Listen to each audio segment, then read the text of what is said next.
Oi, pessoal! Hoje a minha convidada é uma joia da literatura brasileira contemporânea. Vou conversar com a escritora Letícia Wierchowski. São 23 anos de carreira e 32 livros publicados.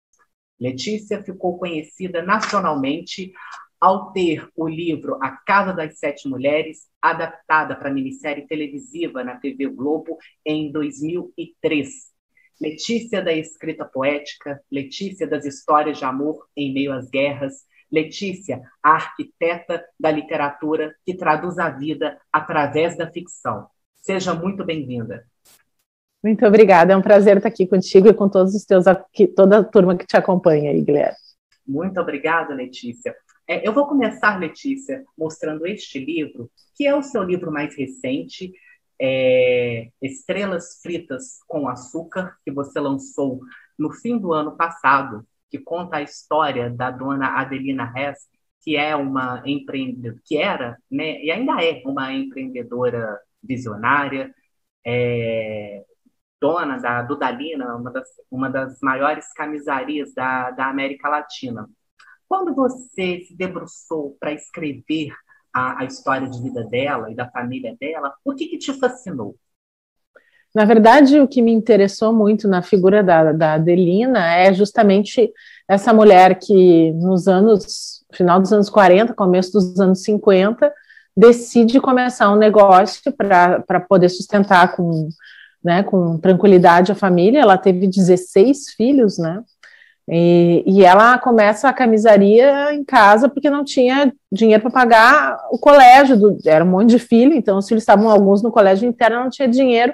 Ela tira os berços dos meninos do quarto para começar a costurar, né? Ela desmancha uma camisa do marido para fazer o primeiro molde, e quando ela vem a falecer aos 82 anos de idade, ela construiu a maior exportadora de camisas de toda a América Latina. Então essa força feminina, assim, dessa mulher que num mundo absolutamente masculino, porque se hoje, né, a gente ainda aplaude nessas grandes figuras femininas que abrem espaço no empreendedorismo e tal, e fazem coisas como ela fez, naquele tempo ela era única, ninguém conhecia, não tinha mulheres que estavam no mercado, assim, né, na indústria como ela estava. E a Adelina passou quase 20 anos grávida, né, porque ela teve ainda algumas gestações que foram interrompidas. Então ela era uma mulher que ela estava sempre grávida, né, num mundo de homens, e construiu um império. Me emociona essa coragem e também essa capacidade que ela teve de equilibrar, né, a coisa maternal. Imagina, ela teve 16 filhos, eu tenho 2, às vezes não sei nem o que eu faço, e com o que ela constrói, né, uma história impressionante que transforma não só a vida dela e dos filhos, mas como a vida de uma cidade inteira e de muitas mulheres, porque a Adelina investiu muito na contratação de mulheres, né, em abrir o mercado de trabalho para as mulheres, e depois cria vários tipos de grupos para ajudar as mulheres a aprender a costurar, e hoje em dia a família tem uma ONG que estimula milhares de mulheres pelo interior do Brasil, em todos os recantos do Brasil, a aprenderem a trabalhar com a costura e assim sustentar as suas famílias, né? E você ficou com algum receio ao escrever a história dela, já que é uma pessoa que existiu, uma pessoa conhecida no país todo? O receio que eu tenho com qualquer história, né, de que o livro se sustente. Claro que a família estava participando do projeto e me ajudou com tudo, porque, né, precisei conhecer tudo, e a família queria que o projeto acontecesse, e evidentemente que eu não colocaria nada assim que ofendesse alguém, né, da família. Então eles leram, alguns, né, quem estava interessado, o livro e tal, mas assim, eu não penso sobre isso quando eu escrevo. O que eu acredito é que um livro, ele pode ser bom ou ruim, a história pode ser boa ou ruim, não importa se ela é verdadeira ou ela não é. Você tem que pegar o leitor e colocar para ler aquele livro, sabendo ou não quem é a Adelina, sabendo ou não quem é a Anita Garibaldi. Eu quero que o meu livro se sustente sozinho, entendeu? Ninguém tem a menor ideia disso, senta, pega o livro por acaso e não quer parar de ler, e gosta, e lê o livro até o fim e sai do livro com uma experiência, que é a experiência da leitura deste livro, né? Diferente da experiência de, sei lá, fazer uma pesquisa sobre a Adelina e ver o que ela fez. O que eu estou fazendo é um olhar em cima de uma trajetória de vida, e esse olhar usa de licenças ficcionais o tempo inteiro. Você gosta de mitologia grega, Letícia? Porque no livro Estrelas Fritas com Açúcar, você traz as 3 moiras, Cloto, Atropos e Laquesis, que são as fiadoras do destino. Como que surgiu essa sua ideia de colocá-las na história de Estrelas Fritas com Açúcar? Porque as três moiras, elas lidam com fio, né? A metáfora do fio da vida como uma trama, né? Então, eu contando a história de uma mulher que vivia cercada de tecidos e que, né, estava sempre envolvida com essa coisa da trama, do fio, da costura, do pano, eu achei que combinava trazer as moiras para contar um pouquinho dessa história. Letícia, a literatura é a expressão artística que pode transformar as pessoas? Você enxerga dessa maneira? Eu acho que a literatura te proporciona uma experiência que ela envolve todos os seus sentidos de uma maneira muito forte. Porque quando você lê um livro bem escrito, né, de ficção, você passa a ser o personagem, e, portanto, você entra dentro da cabeça de, sei lá, um menino afegão de 10 anos de idade, né? Começa a pensar como ele pensa, ver como ele vive e conseguir transpor a tua realidade e entrar na dele. Isso faz com que a gente crie o que se chama de empatia, né? Ou seja, a literatura, ela tem uma importância muito grande na vida do ser humano porque ela desenvolve o processo empático, né? E eu acho que as nossas sociedades carecem muito de empatia. Então, se as pessoas lessem mais literatura, com certeza seriam pessoas melhores. Na hora que estacionam o carro na vaga da gestante, iam conseguir pensar, e se eu fosse uma gestante, chegasse aqui, não teria minha vaga, né? Então, assim, se colocar no lugar do outro, torna o mundo muito melhor. E a literatura, por excelência, faz esse exercício, né, de deslocamento do eu, né? Então, eu acho que isso é uma das... tirando, evidentemente, que eu acredito que a literatura é delícia, né? É se maravilhar, né? Então, assim, a literatura é maravilha, é tu deixar a tua pele viver outra história, sair do teu cotidiano para outro, é ter prazer, né? Mas, assim, além disso, nessa viagem, você consegue exercer empatia, e isso transforma o ser humano como cidadão, né? Como um ser amado, como qualquer engajamento social, desde a família até a sociedade, um ser humano empático é um ser humano melhor. E como foi a sua formação de leitora, Letícia? Foi totalmente espontânea. Na minha casa ninguém lia e eu sempre gostei de ler, então estava sempre pedindo livros. E naquele tempo, né, já tenho 40 e caqueradas, naquele tempo, assim, você não tinha acesso a gente nem comprava coisas como se compra hoje, né, assim, essa coisa do ter, do possuir, mas tinha muitas bibliotecas. E no clube que eu frequentava aqui em Porto Alegre, tinha uma biblioteca muito grande, e eu, então, todos os dias ia lá, pegava livros, e foi lá que eu me transformei numa grande leitora, porque eram milhares de livros ao meu dispor, e eu ficava circulando lá sozinha, sem mais indicação do que meu próprio desejo, assim, né? Então, fui aprendendo, assim, gostei desse autor, vou ler de novo, li um autor, daí lia outro, e essa liberdade foi maravilhosa, porque eu acho que a arte em si, a literatura, é um exercício de liberdade, né? Eu não acho legal, assim, um aluno ter que ler um livro para fazer uma prova, porque a experiência... Evidente que a literatura é inserida na escola para que as pessoas gostem, mas da maneira como ela é trabalhada, assim, a grosso modo, ela se transforma numa obrigação, quando na verdade não é isso. E às vezes o livro que eu gostar não é o livro que você gosta, e nenhum está melhor que o outro, né? Mas quando todo mundo tem que ler o mesmo livro e responder um questionário sobre ele, eu acho delicado. Eu que sou escritora, recebo às vezes comentários de livros que eu escrevi de leitores que nunca me passou pela cabeça aquele raciocínio, aquela impressão, aquela leitura, mas ela é válida, né? Então, eu acho que a literatura é uma experiência de liberdade, né? Então, eu aprendi a ler, eu gostar de ler sozinha mesmo, graças a Deus. Quando a gente pega a sua carreira de escritora, 1998, 2021, são 23 anos de carreira, você caminha para o seu 33º livro, você é uma escritora que produz muito, quase que um livro por ano, praticamente. E como que é, Letícia, o seu processo de criação? Mais de um por ano, na verdade, né? Porque... mais de um por ano, é verdade. E como é o seu processo de criação, Letícia? Você tem a ideia, você pensa na história que você quer contar, aí como que você monta o seu organograma de escrita? Isso é muito difícil te explicar aqui, a gente vai ficar umas 3 horas falando sobre isso. Isso é uma coisa que eu até dou oficinas de escrita criativa e ajudo pessoas que têm vontade de escrever, a contar histórias, e a gente tem várias aulas sobre isso. Ô, Letícia, então aproveita, já que você deu o gancho da sua oficina de escrita criativa, como que funciona a sua oficina, quem quiser participar, o que tem que fazer, por favor. Bom, nesse momento eu estou dando 3 cursos, mas na verdade agora no segundo semestre eu vou ficar com um só, porque eu estou com muito trabalho para fazer. Mas o objetivo da minha oficina é desenvolver a narrativa longa, né? Então, existem muitas oficinas literárias no Brasil, mas todas se debruçam sobre a narrativa curta, sobre o conto. Eu sou uma romancista. Então, né, não vou entrar no mérito aqui, mas eu trabalho um pouco assim a organização da criatividade, porque se eu produzo com constância é porque eu aprendi a organizar o meu método de trabalho, né? Então, eu sou muito partidária do pensamento do Haruki Murakami, né?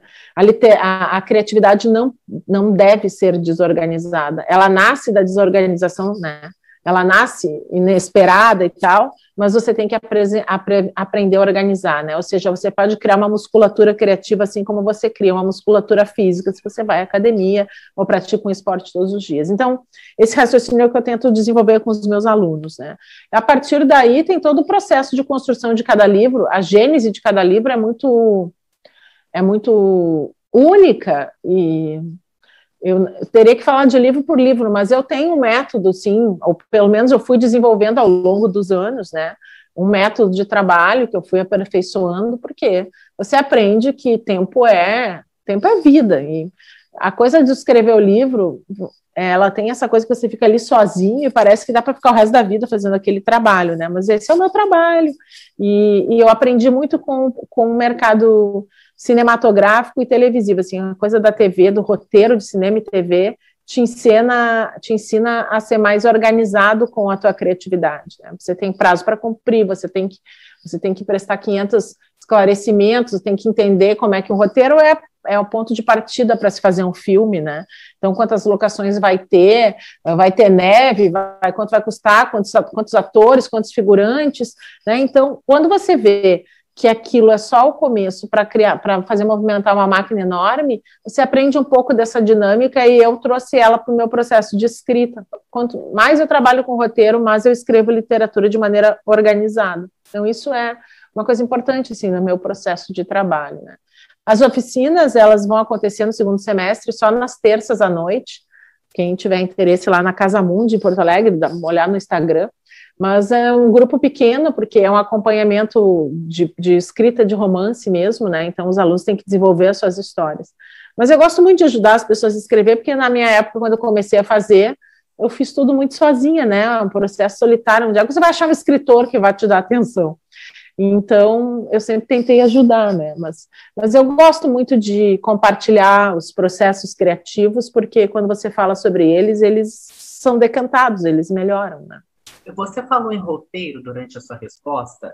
Você roteirizou as séries Grenal em Grenal, Tô Frito, que passou na Band, na MTV, o filme O Tempo e o Vento, todos eles para o audiovisual. Em algum momento passou pela sua cabeça escrever telenovela? Na verdade, quando a Casa das Sete Mulheres foi para a televisão, eu fui convidada, depois do sucesso que ela fez, a entrar lá e a entrar no time de roteiristas da Globo para fazer telenovela. Na época, eu tinha um bebê, e aí eu não tive coragem de fazer isso, porque o trabalho da telenovela, ele é assim, eu conheço, né, vários autores, uma coisa que você desaparece do mundo aí por uns 10 meses, né? Então, na época, eu não fui. Então, tenho até vontade, acho que saberia fazer, porque eu lido bem com bastante volume de trabalho, eu lido bem com muitos personagens, isso para mim é fácil, mas até hoje não fiz não, mas agora trabalho, na verdade eu faço muitos roteiros, alguns não chegam ao processo final, né, mas a gente faz muitos projetos de roteiro, trabalho bastante, principalmente com o Jaime Monjardim, que acabou virando um parceiro importante na minha vida, né. Você falou em A Casa das Sete Mulheres, eu vou mostrar o livro para as pessoas, quando a literatura vai para a televisão, abre-se um leque maior para que a gente conheça o livro, para que a gente conheça o autor. Eu conheci a sua escrita a partir da minissérie, a partir de A Casa das Sete Mulheres, e fiquei encantado com a forma como você escreve, e virei fã dos seus livros. Virei fã dos seus livros. Quando você viu a sua obra retratada na televisão, na maior emissora do país, com enorme alcance, mesmo que você tenha participado do processo lá da roteirização, você sentiu a sua escrita representada na tela, Letícia? A Casa das Sete Mulheres já passou em mais de 40 países do mundo, até na Arábia Saudita, na China, a série já passou. E eu sempre tive, assim, eu fui muitos anos casada com um publicitário e convivi muito, assim, com muita gente do cinema, então eu sempre tive a noção de que uma coisa é uma coisa e outra coisa é outra coisa, né? A série, o livro, ele tem uma estrutura, a literatura, e o livro em si tinha uma estrutura de 10 capítulos, enfim, e que a série ia ter 50 capítulos, portanto, precisava ter 49 finais empolgantes para que as pessoas ligassem a televisão no outro dia. Então, embora tenha mudado muita coisa em vários sentidos, eu me senti muito bem representada dentro do produto audiovisual que a Casa das Sete Mulheres se transformou. Sim, me senti. Né? Óbvio que houveram grandes mudanças, mas isso é natural quando você está transpondo uma obra para outro, né, outro elemento. Né? Letícia, eu li, nas pesquisas que eu fiz para conversar com você, eu li que A Casa das Sete Mulheres vai virar quadrinhos e musical. Você pode dizer alguma coisa acerca disso? É verdade. Os quadrinhos vão entrar no mercado à venda no começo do ano que vem, e vai ser ilustrado, o livro vai ser ilustrado por uma mulher também, a gente achou legal fazer um projeto feminino, assim, né, contar os quadrinhos, tem um traço de uma mulher, e vai sair pela editora Maralto, o musical já deveria ter acontecido, né, o Covid veio e segurou o projeto, assim, mas é um projeto grande, em princípio, com muitos atores da Globo envolvidos, e o diretor é o Miguel Falabella, então acho que vai dar certo, né? Para ser um projeto bem legal. Admiro o Falabella muito, muito, muito. Né? O Falabella de grandes musicais aqui no nosso país, né? Então, aguardar a Casa das Sete Mulheres. Letícia, eu te falei nos bastidores que eu tenho um carinho enorme por este livro, O Menino que Comeu uma Biblioteca. É um livro que eu simplesmente amo, adoro. E eu sei que você é descendente de poloneses e você relata, né, a passagem da Segunda Guerra Mundial na história de um menino que comeu uma biblioteca. Quando você traz um evento histórico para uma narrativa sua, que caminhos você busca para evitar o didatismo? Quando você é um ficcionista, você não pode ser didático nunca, né? Você não está fazendo literatura né, não está fazendo livro didático, você está fazendo ficção. Então, você tem que, em vez de ensinar o leitor, tem que levar o leitor a viver aquela experiência. Esse é o objetivo de situar uma história dentro de um universo histórico diferente do que você vive, né? E isso é difícil para muitos escritores, mas para mim, graças a Deus, não é. Eu me coloco lá. Na verdade, eu acho que o escritor é um pouco uma criança, sabe? Então, esse olhar infantil que eu me permito ter, não é que você não estude, você tem que saber muita coisa para poder esquecer as coisas certas, né? E usar apenas as corretas, né? Mas, assim, eu tenho uma capacidade muito grande, assim, de mimetizar um espaço onde eu não estou, né? Eu sempre fui muito brincava de boneca e tal, fazia essa.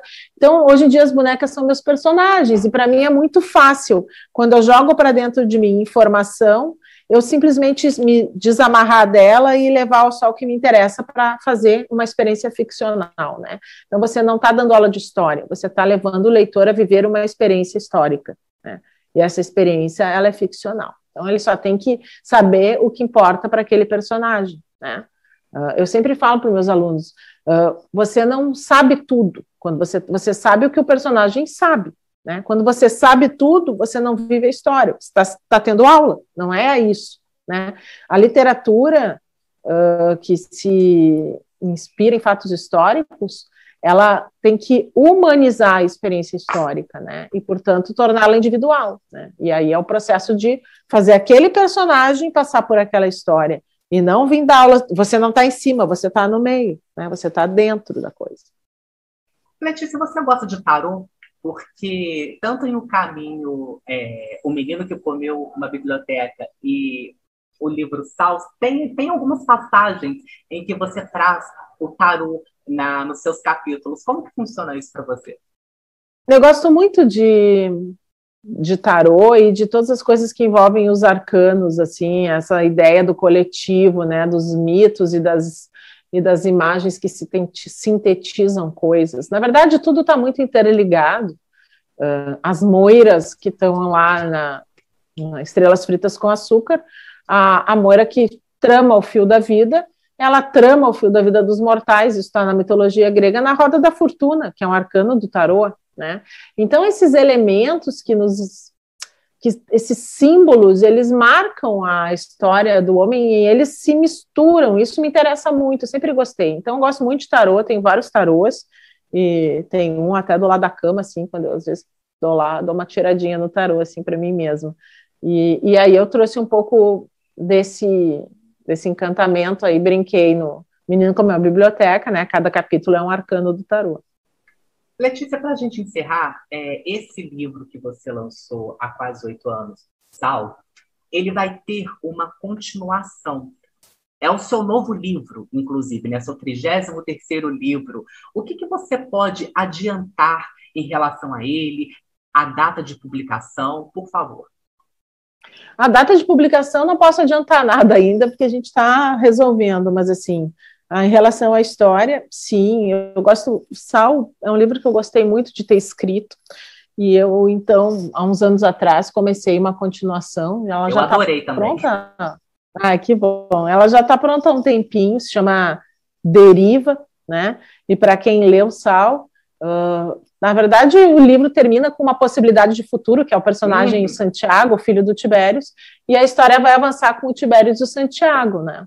Mas o resto tem que ler, né? Mas é o mesmo clima lá, o pessoal vai ir lá para lá do Iva, lá para a ilha, e vai ver o que vai acontecer. Mas eu quero, inclusive, fazer, eu já comecei um 3º livro, vai ser uma trilogia. Então, eu que adoro a sua escrita, já estou ansioso pela continuação. Vou ficar ligadinho nas suas redes para saber a data de publicação e agradecer a você, Letícia, pela gentileza e generosidade por ter parado os seus compromissos e falado comigo por esses minutos. Muito obrigado. Muito obrigada, querido, e obrigada, assim, por gostar dos meus livros, porque as histórias só existem quando são lidas, né? Senão elas não existem, elas ficam em suspensão até que um leitor se debruce sobre elas e viva elas novamente. Então, se não são os leitores, para que a gente vai contar histórias, né? Obrigada mesmo, e obrigada aos leitores que estão aí acompanhando a nossa conversa. Muito obrigada, Letícia, e a você que assistiu a esta conversa, o meu agradecimento sempre muito especial. Se você gostou, dê o seu joinha e, por favor, inscreva-se no canal. Se Deus quiser, na semana que vem, estaremos de volta com outra entrevista. Um abraço e até lá!